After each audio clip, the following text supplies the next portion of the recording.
Hey guys, welcome back to a brand new episode of Football DNA. The footballing season of 21-22 is officially over now. Champions league ख़त्म हो चुका है. अभी बचे हुए हैं तो वो कुछ सुपर कप वगैरह बचा हुआ है, लेकिन उसके अलावा हमारा जो ऑफिशियल सीज़न होता है वो ख़त्म हो चुका है. तो मैंने सोचा कि यार this is a perfect opportunity and time कि हम कुछ ऐसी बातों के बारे में बात करें कि जो रेगुलर फुटबॉल ट्रांसफ़र न्यूज़, और अभी तो ऑब्वियसली आपको मालूम है कि मार्केट खुलने वाला है, खुल चुका है इनफैक्ट.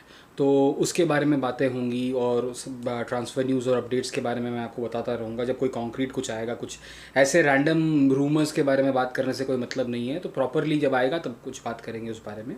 तो इसके साथ साथ में जो चीज़ें मैं आपसे बात करना चाहता था, जो डिस्कस करना चाहता था और जो बहुत सारे कंटेंट्स मैं आपको देना चाहता था, तो उस बारे में अब हमको टाइम मिल चुका है कि हम उसके बारे में कुछ बातें करें. तो जो सबसे पहली चीज़ जो मैं आपसे बताना चाहता हूँ कि यार प्लीज़ हमारे इस वीडियो को लाइक करें, शेयर करें, और डेफिनेटली अगर आप इस वीडियो को, इस चैनल को फर्स्ट टाइम देख रहे हैं तो प्लीज़ मेक श्योर कि यू सब्सक्राइब. तो आपके सब्सक्रिप्शन से बहुत हेल्प मिलती है, बहुत सारा इंस्पिरेशन मिलता है हमको. So without further ado let's move on. Title में आपने देखा कि आज हम बात करने वाले हैं about a new concept, the generational talent. तो जनरेशनल टैलेंट एक ऐसी सीरीज़ होगी जिसमें हम कुछ अप एंड इनकमिंग टैलेंट्स के बारे में बात करेंगे, और साथ ही साथ कुछ प्रीवियस और यस्टर ईयर्स के जनरेशनल टैलेंट्स के बारे में भी बात करेंगे कि जिनको टर्म किया गया था कि they were the next big thing, they were the next big Messi, Ronaldo और समथिंग, जो नेक्स्ट बिग जिडान और नेक्स्ट अपकमिंग जिडान और ये वो. तो उनके बारे में हम बात करेंगे क्योंकि आजकल ये फुटबॉल के वर्ल्ड में ये बहुत ज़्यादा होता भी है. और हम लोग जब बातें करते हैं तो हम लोग देखते हैं कि यार the next Xavi, the next Iniesta. तो जनरेशनल टैलेंट्स की बात करते हैं, और मेनली इसमें उन टैलेंट्स के बारे में बात किया जाएगा जो टैलेंट्स बड़े बने और खेले वो, और कुछ ऐसे टैलेंट्स जो कि बड़े नहीं भी बन पाए, उतने फेमस नहीं हो पाए, हालांकि उन्होंने अपने अर्ली ईयर्स में ब्रेक थ्रू सीज़न के बाद में वो आए किसी बड़े क्लब में, और फिर उसके बाद में वो नहीं कर पाए. तो पहली शुरुआत मैं अपने क्लब से करना चाहूँगा, बार्सिलोना से करना चाहूँगा. So this video is the generational talent Bojan Bojan. तो in this day and age it is very easy यार कि हम लोग आजकल कभी भी कोई नया फुटबॉलर आता है, नया प्रॉस्पेक्ट आता है, और हर सीज़न में ही आता है, कोई नया प्लेयर आता है, कोई अच्छा खेलता है अचानक से. तो हम लोग धीरे धीरे क्या करते हैं कि उसको देखते हैं, और एक ब्रेक थ्रू सीज़न आता है और हम उसको बोल देते हैं कि he is the next Messi, he is the next Iniesta, he is the next Ronaldo. और ऐसे भी प्लेयर्स हैं, generational Pedri, generational Gavi, generational Vinicius और ये वो. These players are brilliant brilliant prospects. लेकिन मुझे मुझे इस बात से बहुत प्रॉब्लम है यार, मुझे इस बात से बहुत प्रॉब्लम है कि हम किसी भी प्लेयर के एक सीज़न को देखते हैं, एक उनका ब्रेक थ्रू सीज़न आता है, एक कोई बड़ा ट्रांसफ़र मूव होता है, और फिर वो एक सीज़न परफॉर्म करते हैं और हम सीधे उनको जनरेशनल टैलेंट का तकमा लगा देते हैं. जैसे कि अगर आप पेड्री की बात करें तो पेड्री जो है वो बहुत कोई हम्बल बिगिनिंग से आते हैं, देन सडनली, और उनको तो बी टीम के लिए लाया जाता है, और अचानक से वो रोनाल्ड कोमन उनको अपने साइड में अपॉर्चुनिटी देते हैं, and he turns out to be a great player, great prospect, great talent, one of the best probably midfield talents in Europe right now. और हम उनको सीधे सीधे जनरेशनल बोल देते हैं, और हम उनको कंपेयर करते हैं इनिएस्ता गावी से, और इनिएस्ता से जावी से, इनसे कंपेयर करने लग जाते हैं. तो मुझे इस बात से थोड़ी सी प्रॉब्लम है. अब क्यों है, और ये ऐसा नहीं है कि ये बहुत कोई नया फिनोमिनन है, ये हमेशा से चला आया है. जब जब पहली बार आइमार आए थे तो ही वॉज आइमार अर्जेंटीना के लेजेंड थे. प्रॉबली आप लोगों में से बहुत लोग ऐसे हैं जिन्होंने उनका गेम देखा होगा, कुछ लोगों ने नहीं भी देखा होगा. तो he was deemed as the next Maradona. ऐसे गैब्रियल बैटिस्टूटा थे तो उनको नेक्स्ट माराडोना डीम किया जाता था. और ये हमेशा से हुआ है कि कोई भी बड़ा प्लेयर आया है तो हम लोग हमेशा से उसको next this thing, next that, next this, next that, हम ये हमेशा से करते आए हैं. तो इसी बारे में थोड़ा सा और डिटेल्स में बात करेंगे और जानने की कोशिश करेंगे कि ये कॉन्सेप्ट कहाँ से आया, क्यों आया, और मतलब क्यों हम करते हैं ऐसा, और और ये क्यों आया. ये तो देखिए ऑब्वियस सी बात है कि एक मीडिया का हाइप है, क्रिएट हो जाता है। पहले चूँकि सोशल मीडिया का इतना ज़्यादा इंटरफेरेंस नहीं था, इतना ज़्यादा स्प्रेड नहीं था, तो अब बहुत ज़्यादा सोशल मीडिया आ गया, मीडिया का भी बहुत ज़्यादा each and every day Fabrizio Romano का ट्वीट आ जाता है, कुछ ना कुछ आ जाता है, कोई ना कोई रिपोर्टर कुछ ना कुछ रिपोर्ट कर देता है और हम लोग उसको लेके एक अच्छा एलेबोरेट डिस्कशंस कर लेते हैं, यूट्यूब पे आके बात कर लेते हैं। तो this is a widely available platform, तो इसीलिए बहुत ज़्यादा स्प्रेड हो चुका है। लेकिन इसके इफ़ेक्ट्स क्या हैं और उसके कॉन्सिक्वेंसेस क्या हैं, इसके बारे में बात करना बहुत ज़रूरी है। तो यार एक ऐसे प्लेयर की बात मुझे अचानक से याद आई। आज मैं ऐसे मतलब पुराने कुछ मैचेस देख रहा था, तो हैबिट है देखना पुराने बार्सिलोना के मैचेस देखना। 2009 सीज़न का मैं कुछ मैचेस देख रहा था ला लीगा के। तो वहाँ पे मुझे एक प्लेयर दिखे, बोयान। और अगर वो प्लेयर आज के ज़माने में आया होता, अगर उसका ब्रेक थ्रू इस आज के ज़माने में आया होता, तो we would have been praising him left right and centre, we would have termed him the generational talent, और ये सब हम करते। और हाँ, बहुत इजीली बोल दिया जाता कि भाई he is going to be the next big thing in football. बहुत डिबेट्स चलते हैं उसको लेके, और इसका एक बहुत प्राइम रीज़न है, मैं आपको बता रहा हूँ। At the age he debuted for Barcelona, he was a Masia product, और at the age he debuted for Barcelona, उन्होंने यंगेस्ट डेब्यू का रिकॉर्ड तोड़ा था मेसी का, और वो बने थे बार्सिलोना के लिए youngest debutant in the La Liga. फिर उसके बाद में वो आते ही वो गोल स्कोर करते हैं, तो लीग में यंगेस्ट गोल स्कोरर का रिकॉर्ड भी बार्सिलोना के लिए उन्होंने तोड़ा। फिर उसके बाद चैम्पियंस लीग में आज till date top 3 youngest players में अगर हम बात करें बार्सिलोना के लिए चैम्पियंस लीग में गोल स्कोर करने वाले, तो Boyan is one of them. और इसके साथ साथ में अगर बात करूं मैं, तो उनके डेब्यू सीजन में ही हैड अ ब्रिलियंट आउटिंग।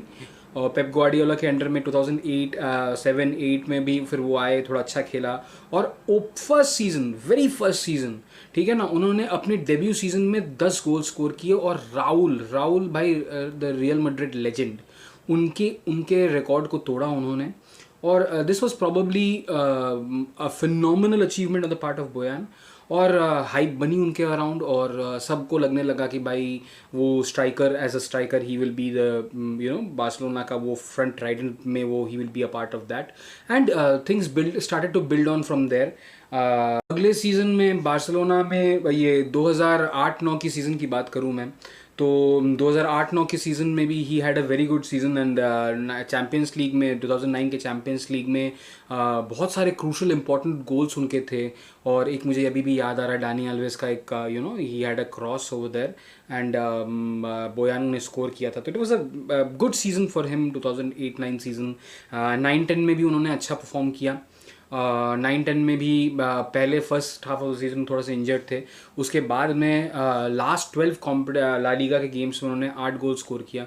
तो he was having a great time at Barcelona, and everybody was thinking him as the next big thing that was suppose to have to Barcelona. Cut to 2010-11 season, Zlatan Ibrahimovic चले जाते हैं club से, उनको number 9 की Jersey मिल जाती है। तब तक he is already 3 years into the club, ठीक है। और ज़्लातान जाने के बाद में नंबर 9 की जर्सी मिलना, उसका मतलब definitely you are in the context of being a starter for the club. और लेकिन नहीं होता ऐसा। पेप ग्वार्डियोला को उसके कुछ ना कुछ वीकनेसेस दिखे, उनकी पासिंग एबिलिटीज़ में कुछ प्रॉब्लम दिखा, उनकी टर्न्स में कुछ प्रॉब्लम नज़र आया। We used to complain this thing about Bojan कि यार सब कुछ सही है, फिनिशिंग वगैरह भी ठीक ठाक है, बट वो टर्न्स नहीं ले पाता है, प्रॉपर टर्न्स नहीं ले पाता है, और इन बिहाइंड्स नहीं निकाल पाता है। एंड ग्वार्डियोला के सिस्टम में आप जानते हैं कि फॉरवर्ड्स का डीप रन बनाना कितना इंपॉर्टेंट था, मेसी का फॉल्स नाइन खेलना कितना इंपॉर्टेंट था।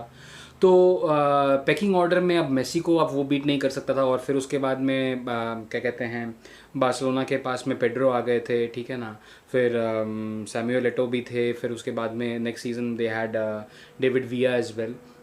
तो ये सारे इतने अच्छा एक ट्राइडेंट बन गया था ना बार्सिलोना का, कि Bojan started to be left out of the starting 11 very often, और उनको वो फिर मिला नहीं, अपॉर्चुनिटीज़ ही नहीं मिल रही थी कि वो किस तरह से अपने टीम में ब्रेक थ्रू करें।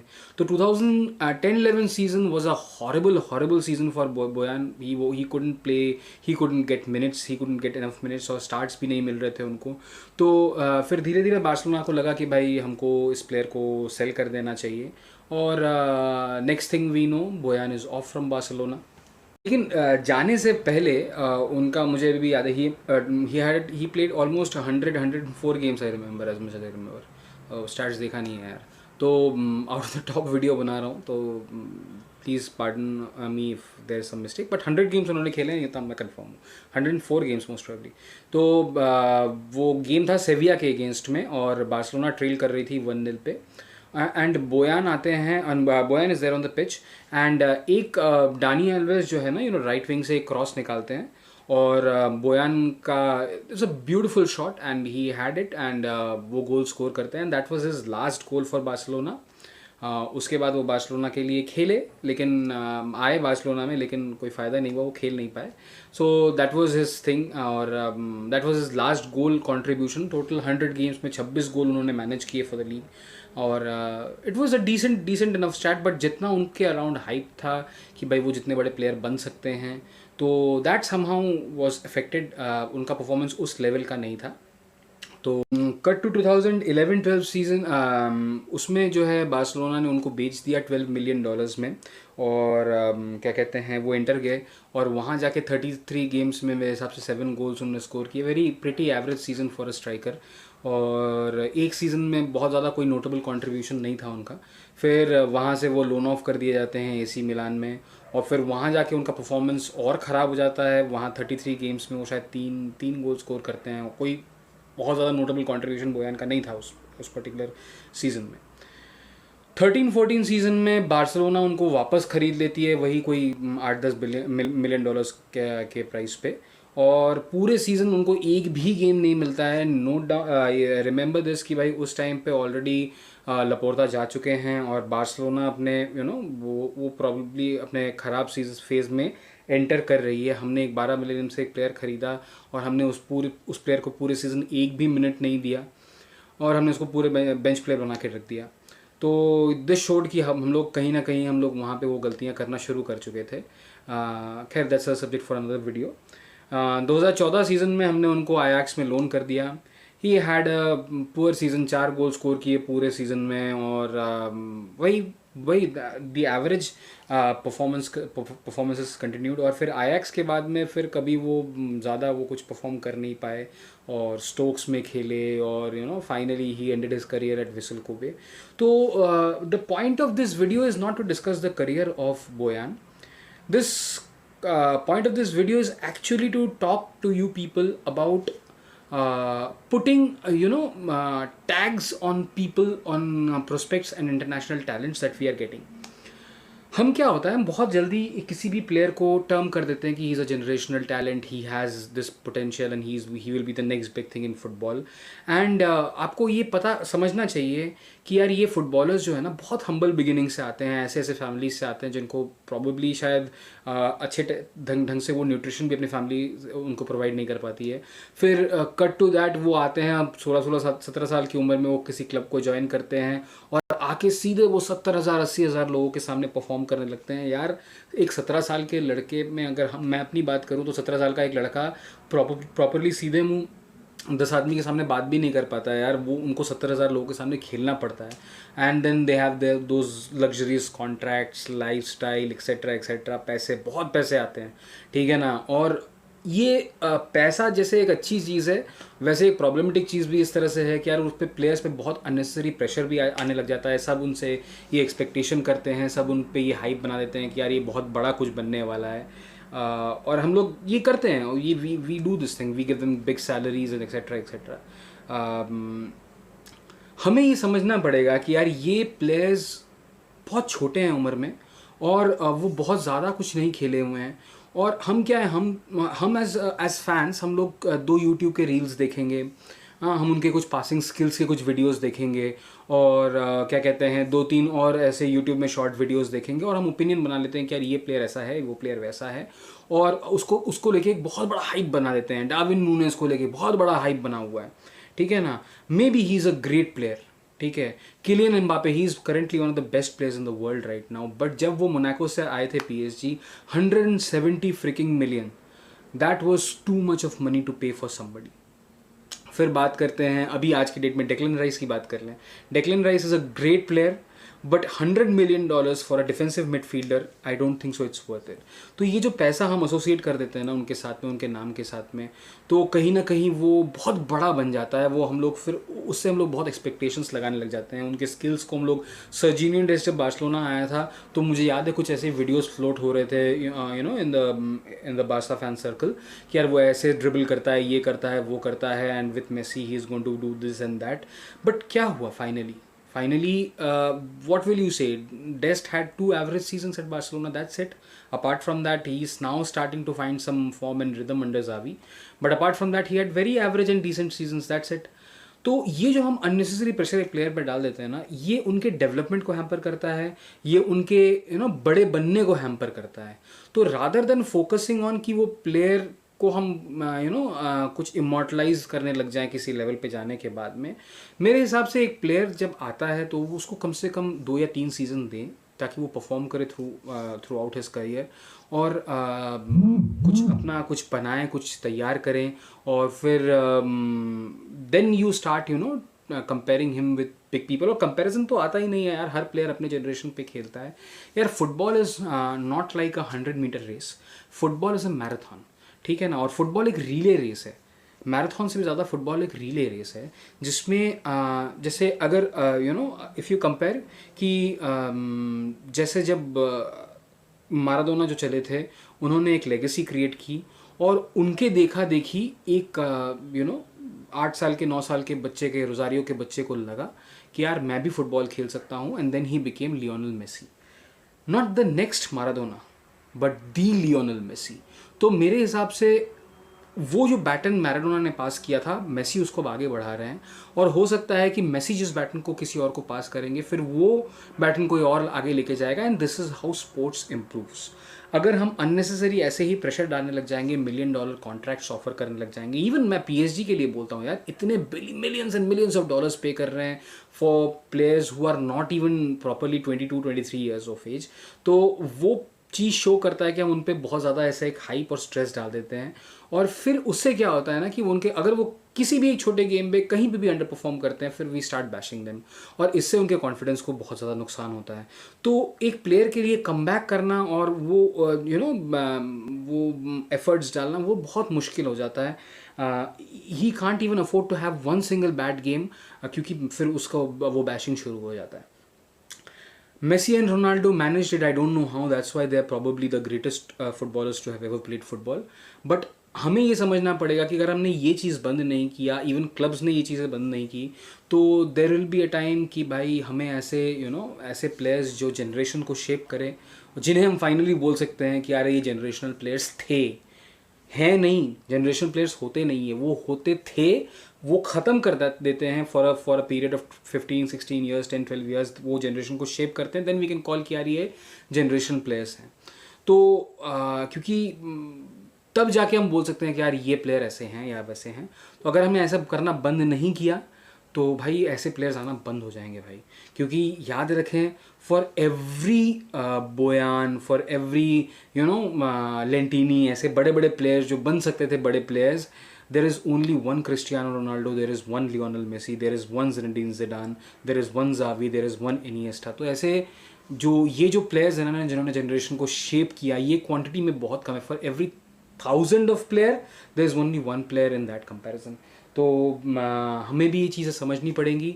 और हाँ गाइस, तो अगर ये वीडियो आपको अच्छी लगी हो, मेरा बताना अच्छा लगा हो, ये पूरी इस बात पे जो मेरा पॉइंट ऑफ व्यू अगर आपको समझ में आया हो, तो डेफिनेटली इस चैनल को लाइक करें और हमारे वीडियो को लाइक करें और कमेंट्स करें। कमेंट के सेक्शन में हमको डेफिनेटली बताएं कि यार आपको इस कंटेंट में क्या अच्छा लगा, क्या ख़राब लगा। और अगर आपको लगता है कि यार इसमें और कुछ इम्प्रूवमेंट की ज़रूरत है, मेरे वीडियो बनाने में कहीं कोई आपको लगता है कि कहीं कुछ कमी है और उसको और इम्प्रूव करना चाहिए, तो वो भी आप हमको बताएं। और साथ ही साथ में इस चैनल को डेफिनेटली सब्सक्राइब करें। आपके सब्सक्रिप्शन से यार बहुत ज़्यादा कॉन्फिडेंस मिलता है कि हम कुछ नया कंटेंट क्रिएट कर सकें। और भी नए कंटेंट आ रहे हैं, फुटबॉल ट्रांसफ़र्स और इन सब के बारे में और हम बात करेंगे। और ला फिनालिसिमा का जो है हमने जो है रिव्यू अपलोड किया है, अर्जेंटीना के वर्ल्ड कप प्रॉस्पेक्ट्स के बारे में बात किया है उसमें, तो उसको भी ज़रूर देखें। और यस, बस आज के वीडियो में बस इतना ही। और take care, stay safe, peace out, and विस्का एफ बार्सा।